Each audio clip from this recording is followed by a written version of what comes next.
Assalamualaikum, selamat pagi. Bertemu lagi dengan Ibu Fitri.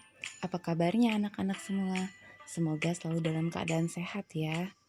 Nah, untuk mengawali pembelajaran kita hari ini, jangan lupa berdoa ya, agar ilmu yang kita pelajari hari ini bermanfaat buat kita. Nah, hari ini kita akan belajar mengenai materi PKLH di kelas 5 bab pertama, yaitu Ayo Kenali Air. Oke, kita mulai saja belajar. Dalam bab ini kita akan membahas mengenai golongan air dan parameternya. Nah, yang pertama di golongan air itu ada 4 ya.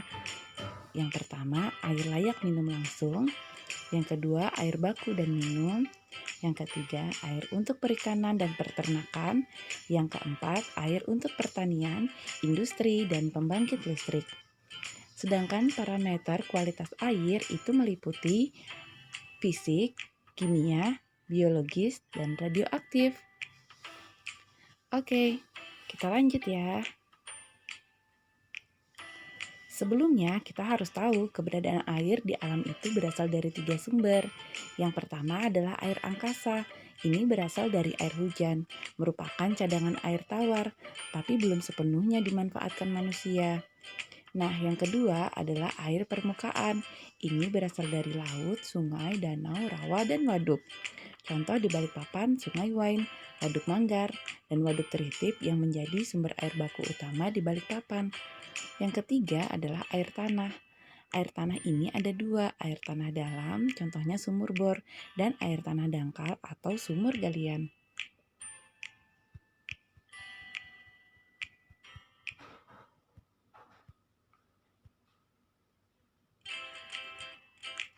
Selanjutnya, kita akan membahas golongan air yang pertama, yaitu air layak minum langsung.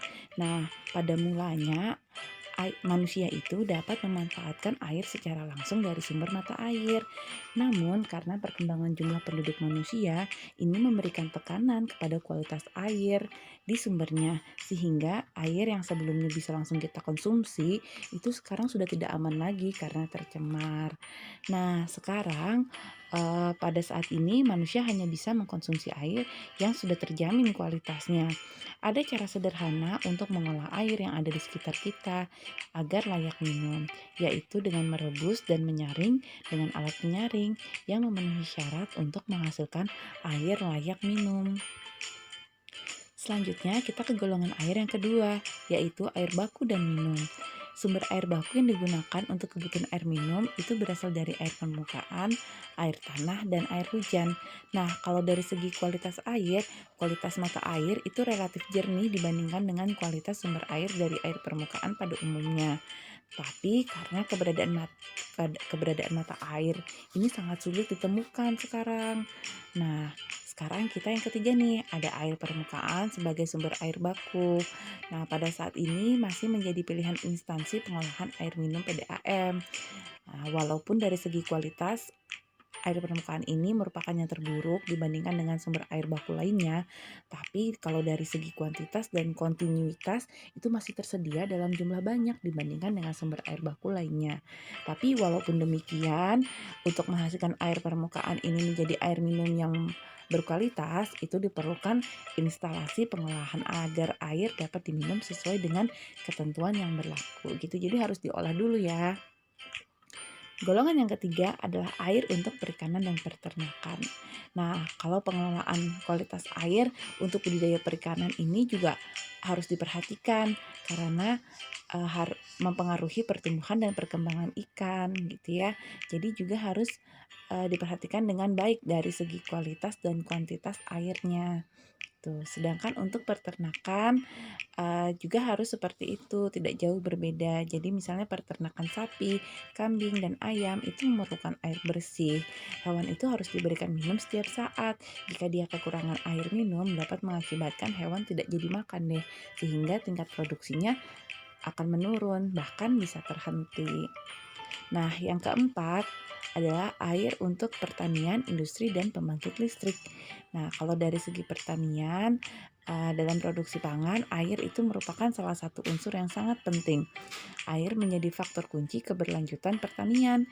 Jika air tidak tersedia, maka produksi pangan dapat terhenti. Nah, dalam bidang pertanian, pengairan ini disebut dengan irigasi. Nah, sekarang kita ke dunia industri.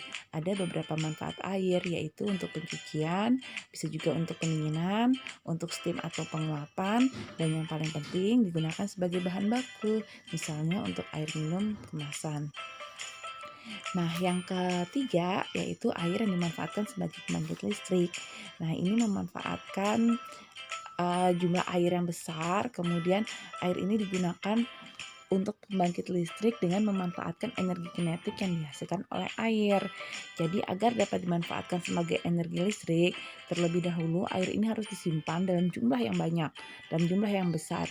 Kemudian setelah itu air diterjunkan ke bawah. Nah, air yang diterjunkan ke bawah ini memiliki energi kinetik yang kemudian dapat menggerakkan generator listrik dan berubahlah energi kinetik air menjadi energi listrik. Gitu ya. Oke, sekarang kita lihat nih. Ada bendungan Tritip. Nih, ini bendungan Tritip nih. Ini juga sebagai salah satu pemasok sumber air baku di Balikpapan ya.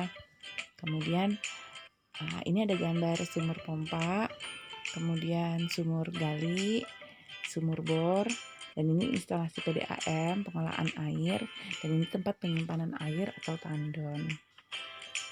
Nah, sekarang kita ke parameter air. Parameter air ini sebagai cara kita mengukur kualitas air ya. Ada 4 ketentuan, yaitu kita bisa lihat dari parameter fisik, parameter kimia, parameter biologis, dan parameter radioaktif. Yuk kita bahas satu-satu. Dari segi parameter fisik, nah, ini ada 6 hal yang bisa kita perhatikan. Nah, parameter fisik air itu relatif lebih mudah untuk diukur karena dapat langsung dilihat atau dirasakan ya. Beberapa parameter fisik yang dapat digunakan untuk menentukan kualitas air itu yaitu yang pertama, jumlah zat padat terlarut. Nah, air minum yang baik itu tidak boleh mengandung zat padatan karena dapat mengandung zat-zat berbahaya yang jika dipanaskan itu bisa menurunkan kualitas air minum ya. Dan yang kedua adalah bau. Air yang berkualitas baik itu tidak berbau apabila dicium baik dari jarak jauh maupun dari dekat. Nah, jika ada bau pada air itu berarti mengandung bahan-bahan organik yang sedang mengalami dekomposi atau penguraian oleh mikroorganisme tertentu. Yang ketiga adalah kekeruhan. Air yang terlihat keruh itu disebabkan oleh adanya butiran koloid dari tanah liat. Nah, semakin banyak kandungan koloid, maka kualitas air itu semakin buruk. Yang keempat, kita bisa mengamati dari rasa. Air yang baik adalah air yang tidak berasa atau tawar. Nah, yang kelima, kita bisa cek dari suhunya. Ciri air yang baik itu harus memiliki temperatur yang sama dengan temperatur udara, yaitu berada di kisaran 26-30 derajat. Air yang mempunyai temperatur di atas atau di bawah temperatur udara itu berarti mengandung zat-zat tertentu. Sedangkan yang keenam, itu kita bisa lihat dari warna. Air yang digunakan untuk keperluan rumah tangga harus jernih dan tidak berwarna. Apabila air tersebut berwarna, berarti terdapat kandungan yang berbahaya bagi kesehatan. Oke, sekarang kita ke parameter yang kedua, yaitu parameter kimia. Kandungan bahan kimia yang ada dalam air itu mempengaruhi kualitas dan penggunaan air ya. Nah, jika kita lihat dari segi pengaruhnya, maka zat kimia yang terlarut dalam air itu dapat dikelompokkan menjadi 3 golongan, yaitu yang pertama, zat yang dibutuhkan tubuh tetapi dalam kadar tertentu dapat menimbulkan gangguan kesehatan. Yang kedua, ada zat beracun. Yang ketiga, bahan kimia dapat menimbulkan gangguan teknis seperti korosi pada logam, kemudian timbulnya kerak pada ketel atau alat dapur yang disebabkan oleh air sadah atau hard water. Itu ya, jadi kalau parameter kimia ini kita melihatnya dari zat-zat kimia yang terlarut dalam air tersebut ya. Sekarang kita ke parameter biologis sebagai parameter yang ketiga. Apa sih parameter biologis itu? Nah, parameter biologis adalah parameter yang digunakan untuk mengetahui kepadatan biota di dalam air. Biota tersebut berupa plankton, bakteri, maupun jenis lainnya. Nah, ini contoh gambar bakteri coliform ya, yaitu E. coli. Air yang mengandung bakteri coliform berarti telah terkontaminasi oleh kotoran manusia. Ih, serem kan? Contoh bakteri coliform adalah Escherichia coli dan Salmonella sp. Nah, jika air yang kita minum ini mengandung bakteri E. coli dapat mengakibatkan diare. Sedangkan jika mengandung bakteri Salmonella sp dapat mengakibatkan penyakit tipes gitu. Jadi harus dicek juga secara parameter biologis ya. Sekarang kita ke parameter yang keempat, yaitu parameter radioaktif. Yang di atas ini adalah gambar lapangan di Tangerang Selatan yang terpapar radioaktif. Sedangkan gambar yang di bawahnya adalah tubuh yang mengalami mutasi akibat pancaran dari radioaktif. Nah, apa sih radioaktif itu? Radioaktif adalah sifat atau unsur yang dapat memancarkan radiasi atau pancaran sinar secara spontan. Apapun bentuk radioaktif, efeknya adalah sama, yaitu menimbulkan kerusakan pada sel yang terpapar. Nah, kerusakan ini dapat berupa kematian, tapi bisa juga berupa perubahan komposisi genetik yang dapat mengakibatkan timbulnya berbagai penyakit seperti kanker dan mutasi. Jadi, air yang berkualitas itu harus terbebas dari sinar alfa dan beta yang dapat merugikan kesehatan. Oke, anak-anak, materi kita untuk hari ini mengenai ayo kenali air udah selesai nih. Nah, jadi hari ini kita udah belajar mengenai golongan air dan mengenai parameter air ya. Nah, golongan air tadi ada 4. Kemudian yaitu air layak minum langsung, air baku dan minum, air untuk perikanan dan peternakan, serta air untuk pertanian, industri, dan pembangkit listrik.